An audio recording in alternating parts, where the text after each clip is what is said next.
TikTokта бір қыз бар, ол бейіт тазалап, соларды видеоға түсіреді. Бірақ ол бұл істі сондай ерекше және қорқынышты жасағандықтан интернетте шошытып жатыр. Себебі ол жай ғана зират тазаламайды. Адамдардың көбіне ұнамайтын істермен айналыса бастады. Көрермендер айтып жатыр. Ол сонша уақытын молада өткізіп жүргені бұл жақсы нәрсе емес. Бұл қате.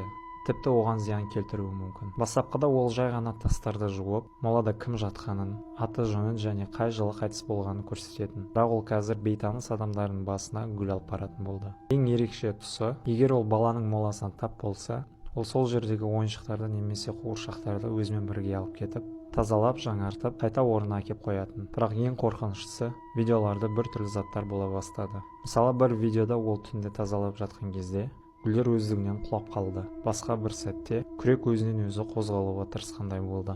Ол оны қабірдің қасына шаншып қойған болатын. Қазір көп адамдар оған бұл видеоларды түсіруді тоқтат деп жатыр. Себебі бұл оған өте қауіп төндіруі мүмкін.